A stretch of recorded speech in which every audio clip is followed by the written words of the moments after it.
Yo, yo, yo, it's DJ Wolfie here on 93.7 The Freak. It's Tuesday, December 13th. I'm here with Matt the Ice Weisfeld. And Matt, how you doing? Yo, I'm doing good. And also in the studio today, we have Evan the Young Blood Stunner. Evan, tell the people how's it going. It's going pretty good. I went to bed a little late last night, so I'm a little tired, but it's going. I feel ya. All right, so before we get started today, we wanted to personally thank all of our Freaksters out there for nominating The Freak for an Academy Award. So from all of us at The Freak, thank you. Yeah, thank you. All right, so the topic of discussion today is where have all the criminals gone? Today we're going to take a look at how the legalization and increase in abortion has led to a decrease in crime rates across the nation. Now we have Andy on line 1 with his thoughts on the subject. Andy, you're on The Freak. Hello. My name is Andrew Jacob Garcia out of Pembroke Pines, Florida. I'm calling in about the rise in the number of abortions that, in turn, has led to a decrease in criminals. My thought is that more people who know that cannot afford to probably raise a kid should get an abortion so their child does not have to be subjected to a life in poverty. Where are y'all's thoughts on this? I personally like the information and stance you have on the subject. It's very well thought out. Thank you, my fellow gentlemen. All right, let's roll with this. Evan, what evidence do you have that supports Andy's idea? What I've noticed recently is that as the abortion rates rise, the crime rates are doing the inverse, and they seem to decrease. I tell you, I've seen it myself out on the streets. I was really interested by this topic and did some research myself this morning.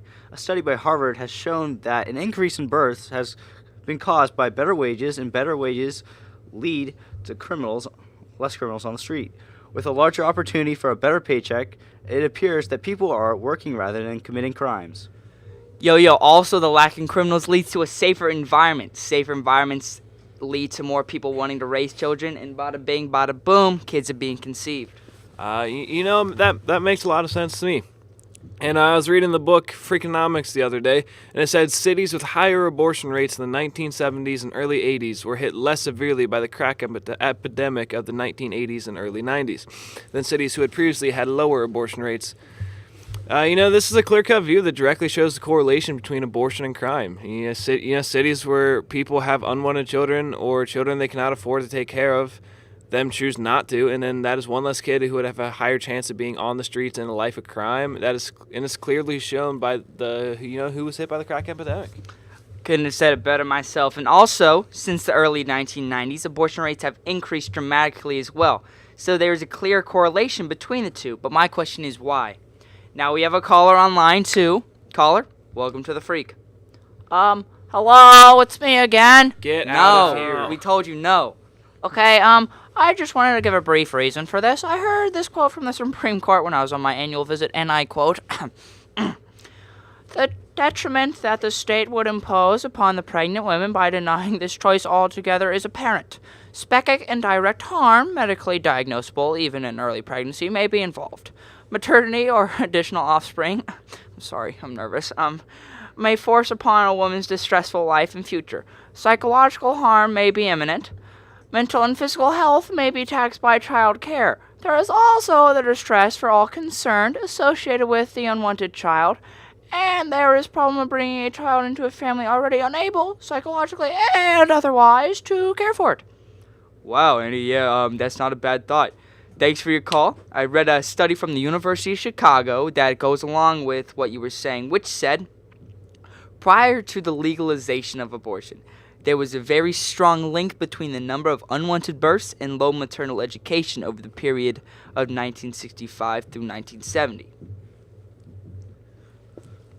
Sounds like poverty might have something to do with it. I hate to cut you off, DJ, but we have to take a quick break. Stay tuned, listeners of The Freak. We have a special treat for you coming right up.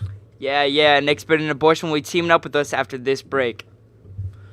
Yo, fellow Freaksters of Northern New Hampshire. If you enjoyed normal Freakonomics, you're gonna love the brand new New York Times bestseller, Super Freakonomics. Written by the same authors of Freakonomics you know and love, Super Freakonomics is jam-packed with the same type of brain-scrapping questions, along with a few special bonus chapters where DJ Wolfie and the 93.7 crew ponder age-old questions like, Which is better, hippos or rhinos?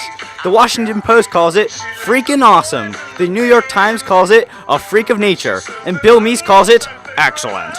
Buy your copy today online at the Freaks website for a limited $19.99 offer. The first 100 books will be signed by DJ Wolfie himself. Get out and order online quick. They won't be around long. And remember, always be a freak.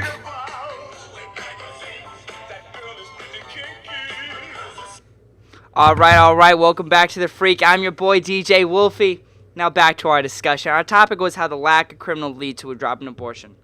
Now, we got a professor straight out of Chirac himself. Ladies and gentlemen, please help welcome from the University of Chicago, Professor B.J. Hoddick. Dr. Hoddick, how you doing today? Hello, ladies and gentlemen. It's a pleasure to be with you today. I'm here to talk about the correlation between abortion and crime. Yeah, we know, Doctor. That's why you're here. But we want to know your thoughts behind all of this. See, what you gotta wrap your brain around is the poverty cycle, a seemingly endless cycle of poverty that engulfs families and communities.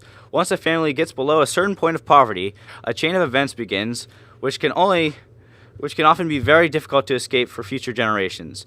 People may drop out of school, leading to lower occupational skills and lower education, ultimately leading to less opportunities for employment and an infinitely smaller paycheck. This combined with an increased risk of addiction to sex and drugs, poor health due to not being able to afford proper health care, or an adult passing away at an early age is only worsened by having children. Children only lead to more debt. Debt leads to potentially criminal lifestyle in the cycle. For those trying to break the poverty cycle, having an unexpected or unwanted child can be the critical factor that destroys the adult and the parent's life and their hope. So essentially what you're trying to say is that addiction and dropping out of school and unemployment and bad health all cause poverty. But on top of that, having a baby just takes that poverty to the next level and continues the cycle. Precisely. Yeah, I know abortion is a very controversial topic today, but do you think it offers release value for those in poverty? And do you think it actually helps the effort to break the poverty cycle? Well, DJ Wolfie, what you've got to grasp here is that after abortion was legalized, the availability of abortions differed dramatically across states. In some states like North Dakota and parts of the Deep South, it was virtually impossible to get an abortion after Roe v. Wade.